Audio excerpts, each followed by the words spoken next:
Hello everyone, welcome back to my YouTube channel. तो हमने maths का 10th क्लास का चैप्टर 2 कंप्लीट कर लिया है, हर एक क्वेश्चन, हर एक पार्ट। तो आज हम कंटिन्यू करेंगे हमारा थर्ड चैप्टर। आई होप आप सभी को सेकंड चैप्टर में कोई भी डाउट नहीं रहा होगा। अगर किसी को भी पिछले वाले चैप्टर में कोई भी डाउट है तो कमेंट करने में कोई शर्म मत रखना।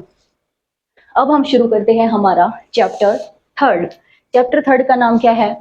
Pair of linear equation in two variables. Two variables का क्या मतलब होता है? जिसमें दो वेरिएबल हो।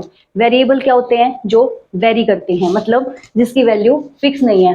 पहला मान लिया x, दूसरा मान लिया y। टू वेरिएबल का तो ये मतलब है कि जो भी हम लेंगे उसमें दो वेरिएबल्स का यूज करेंगे। इक्वेशन का क्या मतलब है? इक्वेशन का मतलब होता है जिसमें इक्वल टू का साइन यूज हो रहा हो। इसका मतलब भी समझ में आ गया। लीनियर का क्या मतलब होता है?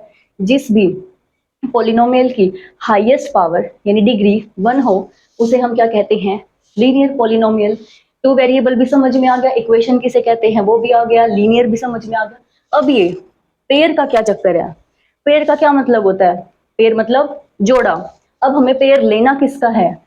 लीनियर इक्वेशंस का पेयर लेना है जिसमें हमारे पास दो वेरिएबल्स होंगे। इस चैप्टर में हम क्या करेंगे? सिर्फ एक इक्वेशन को लेके नहीं चलेंगे, हम दो इक्वेशंस का जोड़ा लेकर चलेंगे।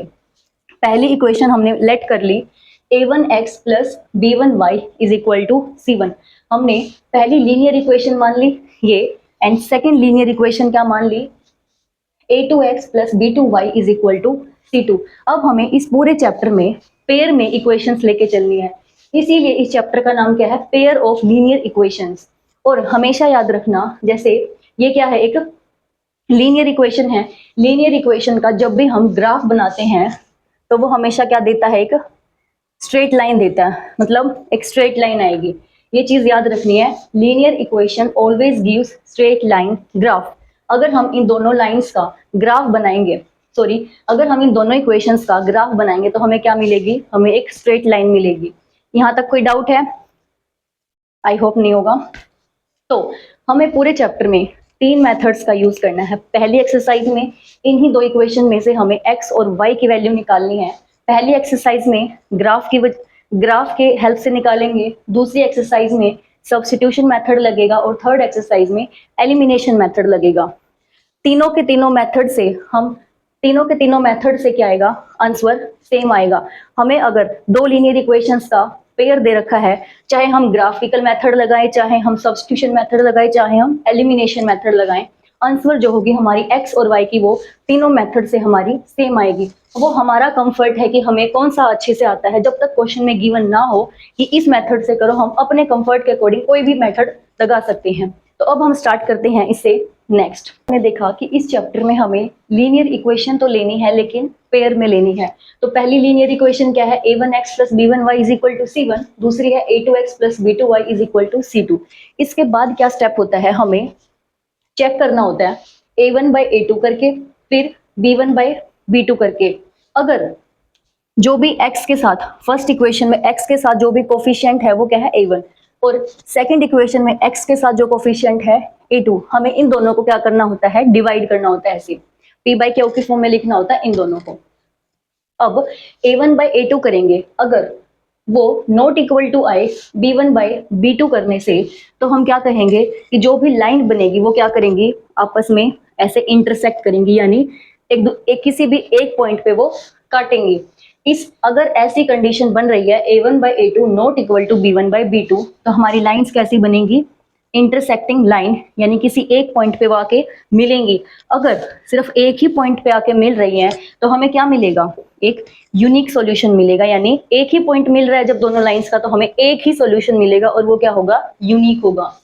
ये तो है हमारी पहली कंडीशन। अगर a1 by a2, b1 by b2 और c1 बाई c2 करने से तीनों के तीनों फ्रैक्शन क्या आ रहे हैं? बराबर आ रहे हैं। तो उसका क्या मतलब है? जो पहले वाली लाइन है उसी के ऊपर से दूसरी वाली लाइन जा रही है, एक दूसरी लाइन को कवर कर रखा है दोनों ने। अब इनके इतने सारे पॉइंट्स आपस में मैच खा रहे हैं, तो इसके कितने ही सॉल्यूशन निकाल लो, बहुत सारे इनफाइनाइट पॉइंट्स हैं जो इनके आपस में मिल रहे हैं दोनों लाइंस के, क्योंकि ये लाइंस एक दूसरे के ऐसे ऊपर से जा रही हैं बिल्कुल, तो इनके पॉइंट्स इनफाइनाइट आपस में मिल रहे हैं, तो सॉल्यूशन भी कितने होंगे? इनफाइनाइट। अब इन दोनों लाइंस का सिर्फ एक पॉइंट मिल रहा था, तो कितने सॉल्यूशन मिले? सिर्फ एक। इसके इनफाइनाइट पॉइंट्स आपस में टच कर रहे हैं तो सॉल्यूशन कितने आएंगे? इनफाइनाइट। और लाइंस कैसी होंगी? कोइंसिडेंट, मतलब कि एक दूसरे के ऊपर से जाएंगी। अगर ये कंडीशन सेटिस्फाई हो रही है तो। अगर ये दोनों में से कोई सी भी नहीं हो रही तो हम चेक करेंगे थर्ड वाली। अगर a1/a2 और b1/b2 बराबर है लेकिन c1/c2 के बराबर नहीं आ रही है, तो हमारी कंडीशन क्या बनेगी? जो भी दो लाइंस आएंगी L1 और L2 वो बिल्कुल ऐसे पैरेलल जाएंगी, मतलब कि वो कभी भी एक दूसरे को टच ही नहीं करेंगी। जब वो दोनों लाइन एक दूसरे को कभी टच ही नहीं कर रही तो क्या हम उनके सॉल्यूशन बता सकते हैं? नहीं बता सकते। लाइंस तो पैरेलल जाएंगी लेकिन हम उसके सॉल्यूशन नहीं बता सकते, क्योंकि दोनों लाइंस का कोई पॉइंट ही नहीं मिल रहा है, ऐसे जाती जा रही है, कोई पॉइंट ही नहीं मिलेगा तो हम सॉल्यूशन कैसे निकालेंगे? इसमें लाइन ही ऊपर से जा रही है तो बहुत इनफाइनाइट पॉइंट है जो एक दूसरे को टच कर रहे हैं, तो सॉल्यूशन भी इनफाइनाइट। अब इसमें सिर्फ एक पॉइंट है जो टच कर रहा है तो सॉल्यूशन भी। ऐसे हमें चेक करना है। इसको अच्छे से समझने के लिए हम एक एग्जांपल लेट कर लेते हैं। एग्जांपल मान लिया हमने 5x - 4y = -8, ये हमारी पहली इक्वेशन है। 7x + 6y = 9, ये हमारी सेकेंड इक्वेशन है। सबसे पहले हमें क्या करना होता है? जो ये स्टैंडर्ड फॉर्म है दोनों इक्वेशंस की उसके साथ कंपेयर करो। a1 a2 b1 b2 c1 c2 की वैल्यू निकालो। तो इसके साथ कंपेयर करो। a1 की जगह पे ये क्या लिखा है? 5, तो a1 की वैल्यू क्या आ गई? 5। सेकेंड इक्वेशन ये है, इसमें सेकेंड इक्वेशन ये है, इसमें x के साथ क्या है? a2। इस सेकेंड इक्वेशन में x के साथ क्या है? 7, यानी a2 की जगह क्या लिखा है? 7। a2 की जगह हमने लिख लिया 7। इसके बाद निकालो b1। पहली इक्वेशन इसकी, पहली इक्वेशन इसकी, इसमें y के साथ क्या लिखा है? b1, इसमें y के साथ क्या लिखा है? -4, यानी b1 की वैल्यू क्या है? -4। ये सेकेंड इक्वेशन ये वाली, सेकेंड इक्वेशन ये वाली, इसमें b2 क्या है? जो y के साथ लिखा है, इसमें y के साथ क्या लिखा है? 6, तो b2 की वैल्यू कंपेयर करके क्या आ गई? 6। अभी निकालनी है c1। c1 और c2 क्या होती हैं? जो कांस्टेंट टर्म्स हैं। इसमें कांस्टेंट की जगह पे क्या लिखी है? अगर उसके साथ कंपेयर करें तो -8, c2 की जगह लिखा है 9। सबसे पहले तो सारी की सारी वैल्यूज स्टैंडर्ड फॉर्म के साथ कंपेयर करके सारी की सारी वैल्यूज एक जगह पे निकाल लो। उसके बाद हमें क्या करना होता है? अब देखो a1/a2 करके देखो क्या आएगा? 5/7। a1/a2 ये आ गया। अब करके देखो b1/b2। b1 क्या है? -4, b2 क्या है? 6। अगर काट रहा है, अगर कट रहा है तो काटेंगे, कितने पे कट रहा है? 2 पे। 2 2 ज़ा 4, 2 3 ज़ा 6, -2/3। अब देखो क्या a1/a2 b1/b2 बराबर आई हैं? नहीं आई। 5/7 नॉट इक्वल टू -2/3। पहले पार्ट में क्या आया हमारा? पहले पार्ट में आया है a1/a2 not equal to b1/b2। सबसे पहले हमने a1 a2 b1 b2 c1 c2 की वैल्यू निकाली इन दोनों स्टैंडर्ड फॉर्म के साथ, इन इक्वेशंस को कंपेयर करके। उसके बाद इसको क्या किया? a1/a2 करके देखा, यानी इन दोनों को डिवाइड करके देखा। फिर b1/b2 करके देखा। a1/a2 और b1/b2 ही बराबर नहीं आ रही तो हम आगे सोल्व नहीं करेंगे c1 वाली वैल्यू को। पहले ही लिख दिया, पहले ही देख लिया हमने, यही दो बराबर नहीं आ रही तो हम आगे सोल्व भी क्यों करेंगे? ये दोनों बराबर ना आए तो लाइंस कैसी बनती हैं?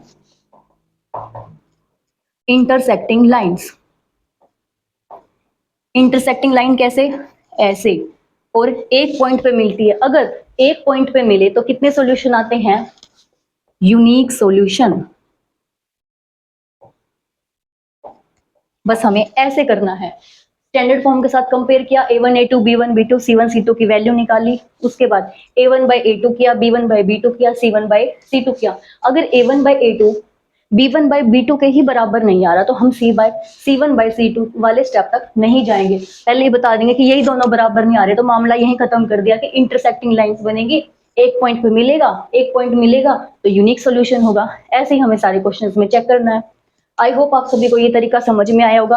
आगे हम एक्सरसाइज करेंगे तो और बेटर तुम्हें क्लियर होता जाएगा। Thank you so much.